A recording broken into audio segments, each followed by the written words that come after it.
নমস্কার, প্রথমেই দেখে নেব আজকের সংবাদ শিরোনাম। সরকার লন্ডনে, এখন সবাই খাবেন কোবরা বিয়ার। হঠাৎ কেন এই কথা বললেন শুভেন্দু? সিপিএমে নবীন প্রবীণ দ্বন্দ্ব, তৃণমূলের যোগ কাউন্সিলরের। বিরোধী শূন্য উত্তর দমদম পৌরসভা। কোনো সনাতনী মমতাকে ভোট দেবে না, হলদিয়া সভা থেকে ধর্মরক্ষার লড়াইয়ের ডাক শুভেন্দুর। সাংঘাতিক কোনো খবর হবে, মুখ্যমন্ত্রী লন্ডন সফর নিয়ে ইঙ্গিতপূর্ণ মন্তব্য রচনার। ইউনিট বিদ্যুৎ ফ্রি, হাতে পায়ে ধরে টাটাকে ফিরিয়ে আনবো, আর কি প্রতিশ্রুতি দিলেন শুভেন্দু? 1 বছর ধরে জেলবন্দি, এবার আরও চাপ বাড়ল শাহজাহানের, সামনে বিস্ফোরক তথ্য। বিস্তারিত খবরে যাওয়ার আগে ভিডিওটিতে লাইক দিয়ে চ্যানেলটি সাবস্ক্রাইব করুন। 26শে নির্বাচনের আগে হাতে এখনো 1 বছর সময়। তার আগে থেকেই বাংলা দখলের ডাক দিয়ে বিগত কয়েক মাস ধরে রাজ্য জুড়ে হিন্দুত্বের জেগে তুলেছেন রাজ্যের বিরোধী দল নেতা শুভেন্দু অধিকারী। একই সাথে বেশ কয়েকদিন ধরে একের পর এক বিতর্কিত মন্তব্য করে লাইমলাইটে রয়েছেন বিরোধী দলনেতা। এরই মাঝে এবার মুখ্যমন্ত্রী মমতা বন্দ্যোপাধ্যায় লন্ডন সফরকে বিদ্রুপ করতে গিয়ে মানুষকে বিয়ার খাওয়ার পরামর্শ দিলেন তিনি। রবিবার বাংলার মুখ্যমন্ত্রী মমতা বন্দ্যোপাধ্যায় লন্ডন সফর ঘিরে যখন তৃণমূল শিবিরে বাঁধ ভাঙা উচ্ছ্বাস, তখনই হলদিয়ার একটি দলীয় সভার পর সাংবাদিকদের মুখোমুখি হয়ে বাংলার মানুষকে বিয়ার খাওয়ার পরামর্শ দিলেন রাজ্যের বিরোধী দলনেতা শুভেন্দু অধিকারী।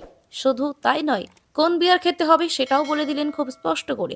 শুভেন্দু অধিকারী কথায়, সরকার এখন লন্ডনে, এখন সবাই একটা বিয়ার খাবেন, কোবরা বিয়ার। লন্ডনে কোবরা বিয়ার নিয়ে গিয়েছেন, পশ্চিমবঙ্গে সব বিয়ার বন্ধ হয়ে যাবে, শুধু কোবরা বিয়ার চলবে। রাজ্যবাসীকে বিয়ার খাওয়ার পরামর্শ দেওয়ার পর মুখ্যমন্ত্রীর বিরুদ্ধে শুভেন্দুর অভিযোগ করেছেন মমতা বন্দ্যোপাধ্যায় বেড়ানোর জন্য WBIDC থেকে 8 কোটি টাকা নিয়ে গিয়েছেন। এই 8 কোটি টাকা থাকলে হলদিয়া হাসপাতালে অন্তত একটি স্ক্যান মেশিন বসানো যেত। প্রসঙ্গত এখানে বলে রাখা ভালো, এক সিপিএম এর মুখপাত্র গণশক্তিতে দাবি করা হয়েছে মুখ্যমন্ত্রী মমতা বন্দ্যোপাধ্যায় যা আমন্ত্রণে লন্ডন গিয়েছেন, সেই ব্রিটেন প্রবাসী গুজরাতি শিল্পপতি করণ বেলি মরিয়া হলেন কোবরা বিয়ার সংস্থার মালিক। জানা যাচ্ছে আগামী 4 দিনের লন্ডন সফরে একগুচ্ছ কর্মসূচি রয়েছে তার। লন্ডনে কেলগ কলেজে ভাষণ দেবেন মুখ্যমন্ত্রী। সিনিয়র জুনিয়র দ্বন্দ্ব, রাজনীতির আঙিনায় নবীনদের লড়াইয়ে নামিয়ে দিলেও কাজের ক্ষেত্রে ছড়ি ঘোরানো হয়। দলের বিরুদ্ধে এমনই অভিযোগ তুলে উত্তর দমদম পৌরসভার একমাত্র সিপিএম কাউন্সিলর সন্ধ্যারানী মণ্ডল যোগ দিলেন তৃণমূলে। যার জেরে বিরোধী শূন্য হয়ে গেল উত্তর দমদম পৌরসভা। 26শে বিধানসভা ভোটের আগে নিঃসন্দেহে এই এক বড় বদল। সন্ধ্যারানীর অভিযোগ, তাকে সিপিএম এর তরফে পুরো ভোটে দাঁড় করিয়ে জনপ্রতিনিধি করলেও কাজ করার ক্ষেত্রে দলের তরফে নানাবিধ আসছিল বাধা। তাই দল ছেড়ে তিনি শাসক শিবিরে যোগ দিলেন। এখন মমতা বন্দ্যোপাধ্যায়ের সমস্ত জনকল্যাণমূলক প্রকল্প নিয়ে জনতার কাজ করতে পারবেন বলে আশাবাদী সন্ধ্যারানী। 2022 সালে পুরো ভোটে 34 ওয়ার্ড বিশিষ্ট উত্তর দমদম পুরসভার 33টি ওয়ার্ডই তৃণমূলের দখলে যায়। একমাত্র 15 নং ওয়ার্ড জিতে নেয় সিপিএম। জেতেন তরুণ কমরেড সন্ধ্যারানী মণ্ডল। দীর্ঘ 3 বছর সেই ওয়ার্ডের কাউন্সিলর সন্ধ্যারানী মণ্ডল সিপিএম থেকেই কাজ করেছিলেন তিনি, কিন্তু তাতে দলের সিনিয়রদের ছড়ি ঘোরানোর মানসিকতা বাধা হয়ে দাঁড়িয়েছিল বলে অভিযোগ তার। তাতে বিরক্ত হয়ে সন্ধ্যারানী রবিবার তৃণমূলে যোগ দিলেন। উত্তর দমদমে পুরপ্রধান ও দমদম উত্তরের বিধায়ক তথা মন্ত্রী চন্দ্রিমা ভট্টাচার্যের হাত থেকে পতাকা তুলে নিলেন তিনি। দলত্যাগে সিপিএম কাউন্সিলর জানান, দলে থেকে তার কাজ করতে অসুবিধা হচ্ছিল। এবার মুখ্যমন্ত্রী মমতা বন্দ্যোপাধ্যায়ের অনুপ্রেরণা সকলের জন্য কাজ করার জন্যই তার তৃণমূলে যোগদান। রাজ্যের মন্ত্রী চন্দ্রিমা ভট্টাচার্য জানান, উনি আমাদের দলে যোগ দেওয়ার জন্য আবেদন করেছিলেন, মুখ্যমন্ত্রীকে চিঠি লিখেছিলেন। তার অনুমতি সাপেক্ষে সিপিএম এর কাউন্সিলরকে আমাদের দলে যোগদান করানো হলো। এখন উত্তর দমদম পুরসভা বিরোধী শূন্য হয়ে গেল। আসলে এই ধরনের দল বদল নিয়ে বিরোধীরা প্রায় শাসকের চাপ দেওয়ার অভিযোগ তোলেন, তবে যোগদানকারীদের বক্তব্যে তা খারিজ হয়ে যায়। বাস্তবেই যে মমতা বন্দ্যোপাধ্যায় অনুপ্রেরণায় নানা সরকারি প্রকল্পের সুবিধা পাইয়ে দিতে দল বদলের সিদ্ধান্ত। তমলুকের পর এবার হলদিয়া। রবিবার হাইকোর্টের অনুমতি নিয়ে ফের মিছিল করলেন শুভেন্দু অধিকারী। দলে বিভিন্ন জায়গায় হিন্দুদের উপর আক্রমণের অভিযোগে ফের পথে বিরোধী দলনেতা। 26শে বিধানসভা নির্বাচনে মমতা ব্যানার্জি সরকারকে উৎখাতের ডাক শুভেন্দুর। হিন্দু নিপীড়ন থেকে অভয়াকাণ্ড সুর চড়ালেন নানা ইস্যুতে। হিন্দুদের এক হওয়ার আহ্বান জানালেন বিরোধী দলনেতা। কেন্দ্রে মোদী সরকার তৃতীয়বার ক্ষমতায় এসেছে। দিল্লির বিধানসভা ভোটে সম্প্রতি ধুয়ে মুছে সাফ হয়ে গিয়েছে অরবিন্দ কেজরিওয়ালের রাব। এবার 26শে তৃণমূলের বিদায়ের পালা বলে এদিন হলদিয়া সভা থেকে মন্তব্য শুভেন্দুর। তিনি বলেন, ঝাঁটা গেছে, একেও ঝেঁটিয়ে বিদায় দিতে হবে। ভুয়ো ভোটার প্রসঙ্গে মন্তব্য করলেন শুভেন্দু। 20 বছর আগে মরে গেছে, সেও ভোট দিয়েছে বলে দাবি বিরোধী দলনেতার। এদিন হিন্দুত্বের শান দিয়ে মমতাকে অল আউট আক্রমণ শুভেন্দুর। তিনি বলেন, কোনো সনাতনী মমতাকে ভোট দেবে না। বাংলাদেশ দেখার পর, সরস্বতী পুজোয় সংঘাত দেখার পর কেউ মমতাকে ভোট দেবেন না। তমলুকে দলের দিন প্ররোচনা ছিল, বেছে বেছে হিন্দুদের দোকান ভাঙবে, হিন্দুদের মারলো, তারা এখনো হাসপাতালে চিকিৎসাধীন। অথচ পুলিশের গাড়ি ছিল, ওরা আসার সঙ্গে পুলিশ গাড়ি ঘুরিয়ে চলে গেল। করের টাকা এরা বেতন পায়। আমাদের এই জেলাতে কেন এরকম হবে? 2 মে 2021 ভোটে জেতার সার্টিফিকেট নিতে গিয়ে জেহাদিদের হাতে হামলার শিকার হন বলে মন্তব্য করেন শুভেন্দু। তিনি জানান, যেভাবে গাড়িতে পাথর ছুটছে, কাঁচ আস্ত রাখেনি, এরা যা খুশি করবে তা আমাদের মেনে নিতে হবে। নন্দীগ্রামের বিধায়ক আরো বলেন, অভয়াকাণ্ডে মমতার নির্দেশে বোন অভয়াকে পরিয়ে দেওয়া হয়েছিল, সেই সোমনাথকে পানিহাটি পৌরসভার চেয়ারম্যান করে মমতা প্রাইজ পোস্টিং দিয়েছে, তার প্রতিবাদেও আজকের এই মিছিল। লগ্নি টানতে রাজ্যে গত কয়েক বছর ধরে বিশ্ববঙ্গ বাণিজ্য সম্মেলন করছে রাজ্য সরকার। মূলত মুখ্যমন্ত্রী মমতা বন্দ্যোপাধ্যায়ের উদ্যোগে আন্তর্জাতিক বাণিজ্যিক মহলকে এক ছাতা নিচে সামিল করেন। পাল্টা মুখ্যমন্ত্রীর এই উৎসাহ এবং আন্তরিকতায় শিল্প মহলের প্রতিনিধিরা তাকেও আমন্ত্রণ জানান নিজেদের দেশে। সেভাবেই এবার লন্ডন সফরে গিয়েছেন মুখ্যমন্ত্রী।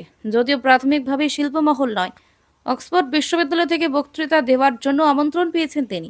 একই সঙ্গে দেখা করবেন লন্ডনের শিল্পপতিদের সঙ্গে। মঙ্গলবার সেখানে দুদেশের প্রতিনিধিদের সঙ্গে হবে আলোচনা। আর তার এই সফর নিয়ে উচ্ছ্বাস প্রকাশ করে বেশ ইঙ্গিতপূর্ণ কথা বললেন হুগলির তারকা সংসদ রচনা বন্দ্যোপাধ্যায়। বললেন, মুখ্যমন্ত্রী যখন গিয়েছেন তখন সাংঘাতিক কোনো খবর হবে। শনিবার সন্ধ্যায় কলকাতা থেকে রওনা হয়ে রবিবার দুপুর 12:30 নাগাদ লন্ডনে হিথ্রো বিমানবন্দরে পৌঁছান মমতা বন্দ্যোপাধ্যায়। আগামী 5 দিন একাধিক গুরুত্বপূর্ণ কর্মসূচি রয়েছে তার। এবার মুখ্যমন্ত্রী বিলেত সফরের সঙ্গে মুখ্য সচিব মনোজ পান্ত, মুখ্যমন্ত্রী দপ্তরে বিশেষ সচিব গৌতম সান্যাল, শিল্প সচিব Bandana Yadav, director of security Piyush Pandey, এছাড়া রয়েছেন WBTCর অফিসাররা। পাশাপাশি শিল্পপতি সত্যম রায়চৌধুরী, মেহুল মহঙ্কা, উমেশ চৌধুরী, সন্তোষ বাঙ্গারও রয়েছেন তার সঙ্গে। সফরসঙ্গী অভিষেক বন্দ্যোপাধ্যায়, মা লতা বন্দ্যোপাধ্যায়ও সূচি অনুযায়ী মঙ্গলবারই শিল্প বৈঠক করার কথা মুখ্যমন্ত্রীর। এই সফর নিয়ে রবিবার হুগলির পোলবা গ্রামে পঞ্চায়েতের পাউনান হাটতলা প্রাঙ্গণে রক্তদান শিবিরে যোগ দিতে এসে রীতিমতো উচ্ছ্বাস প্রকাশ করলেন তারকা সংসদ রচনা বন্দ্যোপাধ্যায়। সাংবাদিকেরা এ নিয়ে তাকে প্রশ্ন করলেন, হাসি মুখে বলেন, খুব ভালো হবে সফর। দিদি যেখানেই থাকেন সেখানেই ভালো হয়, এবারও হবে।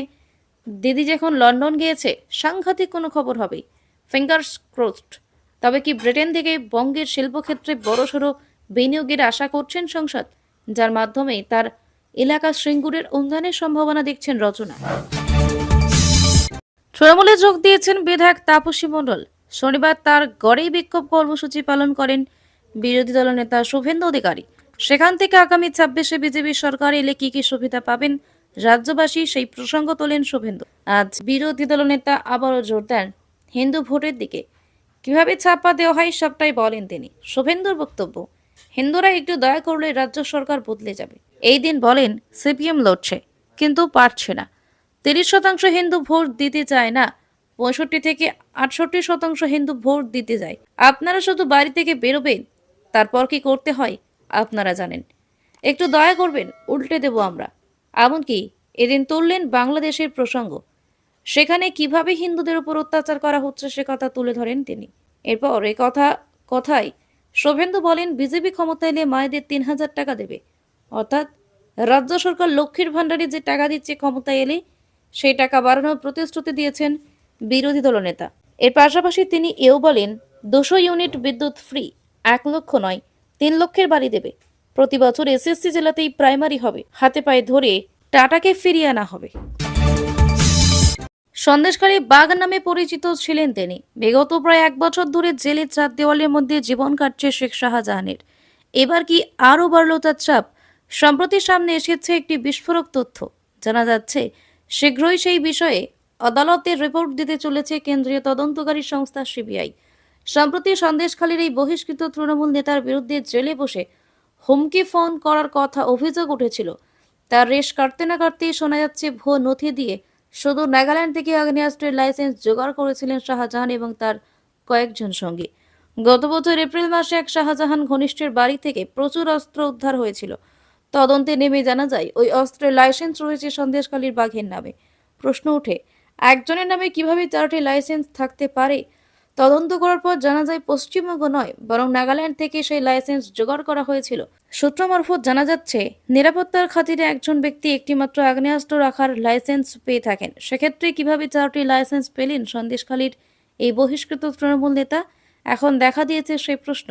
জানা যাচ্ছে গত বছর লোকসভা ভোটের আবহে শাহজাহান ঘনিষ্ঠের বাড়ি থেকে অস্ত্র উদ্ধারের পরই তদন্তে নামেন গোয়েন্দারা।